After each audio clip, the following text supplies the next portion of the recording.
19 দিন পর ফের অ্যাকশন মোডে কেন্দ্রীয় তদন্তকারী সংস্থা ইডি। এবার একেবারে আঁটোসাঁটো নিরাপত্তা নিয়ে সন্দেশখালীতে শেখ শাহজাহানের বাড়িতে তল্লাশি চালালেন আধিকারিকরা। জেলা পুলিশের সঙ্গে সমন্বয় করে বুধবার সকাল থেকে সরবেরিয়ায় শাহজাহানের বাড়িতে হাজির হন ইডি আধিকারিকরা, সঙ্গে কেন্দ্রীয় বাহিনীর বিপুল সংখ্যক জওয়ান।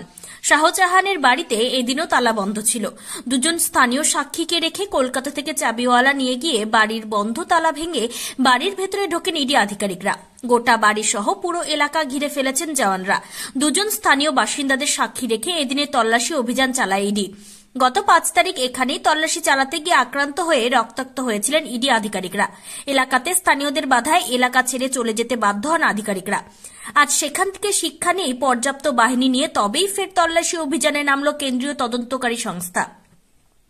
বুধবার সকালে সরবেরিয়ায় শাহজাহান শেখের বাড়িতে হাজির হন ইডির 8 আধিকারিক, সঙ্গে সিআরপিএফ এর 2 অ্যাসিস্ট্যান্ট কমান্ডেন্টের নেতৃত্বে বিশাল বাহিনী। জওয়ানরা সকলে বাড়িটি ঘিরে ফেলেন। বাড়ি থেকে খানিকটা দূর পর্যন্ত মোতায়েন করা হয় কেন্দ্রীয় বাহিনী। আগের বারের মতো কোন রকম হিংসাত্মক পরিস্থিতি এড়াতে এবার পর্যাপ্ত ব্যবস্থা নিয়ে তল্লাশিতে নেমেছে ইডি। পাশাপাশি ইডির তদন্তে সহযোগিতা করতে ঘটনাস্থলে রয়েছেন জেলা পুলিশের উচ্চপদস্থ আধিকারিকরা। সেই সঙ্গে রয়েছেন এসডিপিও মিনাখা, বসিরহাট জেলা পুলিশের বিশাল বাহিনী। ইডির তরফে পুরো ঘটনার ভিডিওগ্রাফি করা হচ্ছে। পাশাপাশি রাজ্য পুলিশের পক্ষ থেকেও একটি ভিডিওগ্রাফির ব্যবস্থা করা হয়েছে।